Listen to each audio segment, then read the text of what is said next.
नमस्ते। मैं हूं संजय दीक्षित और आप देख रहे हैं दी जयपुर डायलॉग्स। इस चैनल को सब्सक्राइब करें। हरिकेश विश्वकर्मा, जी हाँ, यही व्यक्ति है जिसके ऊपर लारेब हाशमी नाम के एक वहशी ने हमला किया था कल सर तन से जुदा करने के लिए। और अब इस पूरे कांड की पूरी परतें खुलती जा रही हैं। आपको ये जानकर प्रसन्नता होगी कि हरिकेश विश्वकर्मा जी जो हैं वो जीवित हैं। उनके साथ में एक उनके जो बस ड्राइवर थे, यादव थे, उनके भी थोड़ी बहुत चोट आई है, क्योंकि उन्होंने इनको बचाने का प्रयास किया। और उसके बाद आपको पूरा किस्सा सुनाते हैं कि हुआ क्या था। हुआ ये था कि 3-4 दिन पहले यह जो व्यक्ति है, जैसा कि आप जानते हैं कि यद्यपि यह व्यक्ति लारेब हाशमी, एक तो पहले आप नाम से समझ जाइए कि नाम से ही पता चल जाता है कि इसकी जो परवरिश है वो कितने कट्टर वातावरण में हुई होगी।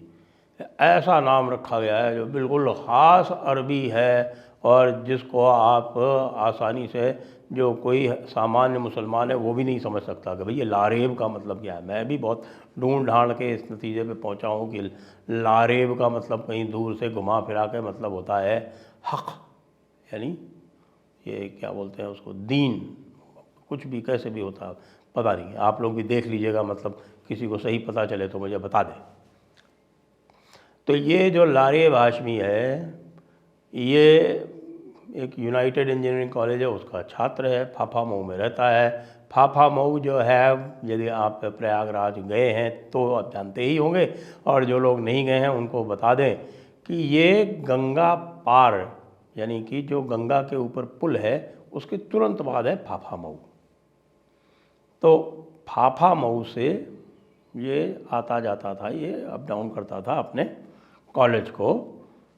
और जैसा होता है कि इस प्रकार की जो ये प्राइवेट आपके जो बसेस होती हैं, उसमें कई बसों में, कई सेवाओं में जो है वो प्रावधान होता है किराया विराया देने का, या किराया विराया कई बार रोक के देने का, या हफ्ते 10 दिन में लोग बच्चे तय कर लेते हैं। अब यहाँ क्या होता है कि ये किराया 1-2 बार बिना दिए चढ़ दिया था, इसको पकड़ दिया। किसने? हरिकेश विश्वकर्मा ने। अब हरिकेश विश्वकर्मा ने इसको जलील कर दिया। वहाँ पर कॉलेज की बहुत सारी लड़कियाँ भी थीं जो जा रही थी यूनाइटेड कॉलेज, वो इसको देख के बहुत हंसी। इसको जलील करते हुए इसको लीचड़ समझा, और जो था ही ये लीचड़ जिस प्रकार का था ये, तो ये इसने खुंदक पाल ली। और इसके बाद 3-4 दिन बाद फिर चढ़ा, फिर उसने इसको टोका, तो इसने इसके ऊपर वो चामड़ से वार कर दिया। अब वार करते ही हल्ला गुल्ला मचा, ड्राइवर ने बस रोकी, उधर आया, वो ड्राइवर को भी मार के और भाग निकला। और उसके बाद ड्राइवर ने होशियारी दिखाई, तुरंत बस ले जाकर बगल में ही, पास में ही थाना था, वहाँ खड़ी कर दी। पास में थाने में खड़ी कर दी, तो इसको तुरंत हरिकेश विश्वकर्मा को ले जाया गया अस्पताल और उसको पहुंचा दिया गया स्वरूपरानी मेडिकल कॉलेज, जहां पर बता रहे हैं कि अब वो खतरे से बाहर है और रिकवर कर जाएगा, ऐसा लग रहा है। और हम सभी की ओर से प्रार्थना होनी चाहिए, और मैं सभी से कहूँगा कि हरिकेश विश्वकर्मा के लिए प्रार्थना करें, महामृत्युंजय का जाप करें, बिल्कुल। और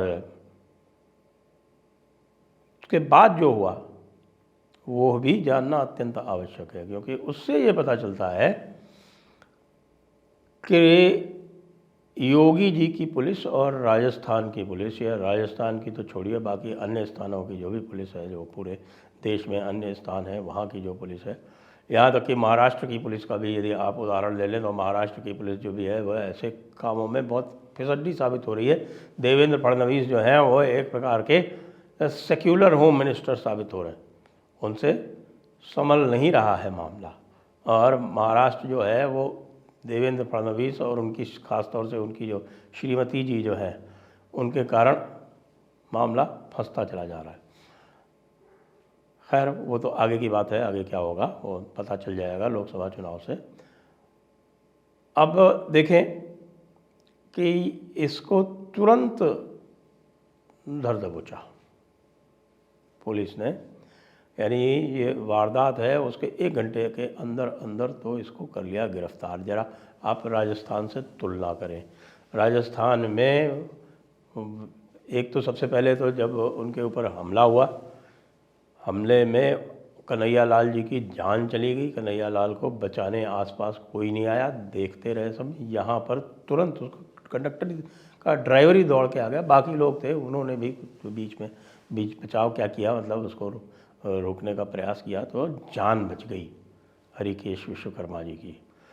और इसके बाद जो होता है वो स्टैंडर्ड प्रोटोकॉल है उत्तर प्रदेश पुलिस का, उसको तुरंत ले गए, पकड़ के उसको जहाँ भी उसने अपना हथियार छुपाया था, हथियार बरामद किया गया। उसके बाद बताया गया कि नहीं, इसके पास एक पिस्तौल भी थी, ऐसी जानकारी आई। तो उसके बाद इस लारेब हाशमी ने भागने का प्रयास किया, और भागने के प्रयास में यदि कोई कैदी भागने का प्रयास करता है तो हमारी जो आईपीसी है उसमें यह अधिकार है किसी को भी आपको ये संभवतः जानकारी हो या ना हो कि हमारे सीआरपीसी के अंतर्गत जो प्राइवेट व्यक्ति है वो भी किसी व्यक्ति को जो कि गंभीर अपराध कर रहा हो तो उसको गिरफ्तार कर सकता है।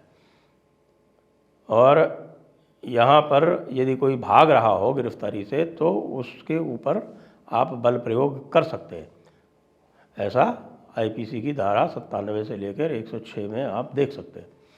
तो जब वो भागने लगा तो उसके ऊपर बल प्रयोग किया गया, उसके पैरों पर गोली मारी गई। ऐसे में यही होता है कि भाई यदि कोई भाग रहा हो तो आप ऐसे स्थान पर गोली मारें जिससे उसकी जान बच जाए। तो बताते हैं कि उसके दोनों जो घुटने हैं उन पर गोली लगी है और अब उसका उपचार चल रहा है। वो ये बताते हैं कि लारेब हाशमी भी ख़तरे से बाहर है, लेकिन जीवन में संभवतः दोबारा अपने पैरों पर चल नहीं पाएगा। ये तो जानकर मुझे भी बड़ा दुख हुआ। इतना होनहार अपराधी, लब्बैक रसूलुल्लाह, यानी जो बिल्कुल नज़दीक अल्लाह के रसूल के बिल्कुल नज़दीक रहने का ख्वाहिशी, ऐसा व्यक्ति जो है वो अब चल नहीं पाएगा तो फिर किस प्रकार से आगे अपराध कर पाएगा, किस प्रकार से आगे जिहाद कर पाएगा। उसके जिहाद करने की कैपेसिटी ही उत्तर प्रदेश की पुलिस ने समाप्त कर दी। ये जानकर मुझे बड़ा दुख हुआ। बल्कि आप देख रहे हैं कि जो कन्हैया लाल के जो दोनों कातिल हैं वो बड़े मज़े से जेल में मस्ती कर रहे हैं और इस चीज़ की प्रतीक्षा कर रहे हैं कि कब वो बाहर निकलें और कब दोबारा वो जिहाद आरंभ कर सकें। और उत्तर प्रदेश पुलिस जो है वो मुजाहिदीन के लिए काल के रूप में अवतरित हुई है। और इस प्रकार से होनहार जिहादियों का ये जो ट्रीटमेंट हो रहा है, ये देखकर मुझे लग रहा है कि हमारे पाकिस्तान परस्त लोगों को, पाकिस्तान वही जो जहन में होता है, पाकिस्तानियत एक जहनियत है। पाकिस्तानियत जो है वो कोई एक ज़मीन के टुकड़े का नाम नहीं है। तो ये जो पाकिस्तान की जहनियत वाले लोग हैं उनको देखकर बहुत बुरा लगा होगा। और बाकी जो आगे के जो हमारे, जिसको हम कह सकते हैं कि भविष्य के जो जिहादी हैं, उनको भी देखकर हो सकता है कि बहुत डर लगा हो कि भाई ये उत्तर प्रदेश का मामला है, 25 करोड़ की यहाँ की आबादी है, 25 करोड़ में 20% यानी कि पूरे के पूरे 5 करोड़ मुसलमान जो हैं, 20 में से यानी 25% मुसलमान पूरे देश के जिस टुकड़े में रहते हैं वहाँ पर जिहाद नहीं करने दिया जाएगा तो फिर जिहाद के भविष्य का क्या होगा। इसलिए योगी जी का मामला कुछ अलग किस्म का है। जब लोग कहते हैं ना कि भाई हमको योगी चाहिए, आपको ध्यान है कई स्थानों पर लोग कह रहे हैं कि हमें यहाँ भी योगी चाहिए, एक और योगी पैदा कीजिए और उसको यहाँ का मुख्यमंत्री बनाइए। हेमंत विश्व शर्मा तो कुछ उस रास्ते पर चल रहे हैं, लेकिन बाकी सारे लोग जिनको योगी की तलाश है वो इसी कारण से है कि किसी भी इस प्रकार के जघन्य अपराधकर्ता अपराधी की, विशेषकर जो हिस्ट्री शीटर इत्यादि हैं, आदतन अपराधी हैं, वो सब या तो उत्तर प्रदेश छोड़ गए हैं या उन्होंने अपनी जमानतें निरस्त करा करा के जेल का रास्ता पकड़ लिया है।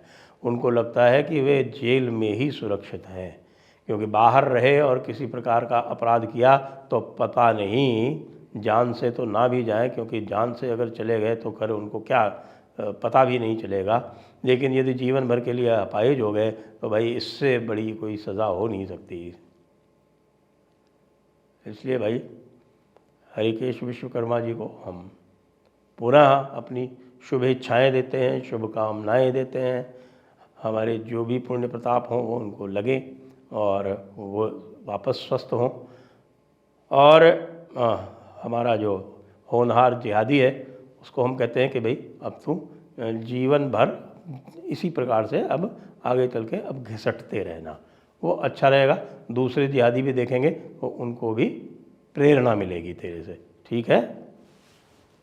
जय हिंद, जय भारत, वंदे मातरम।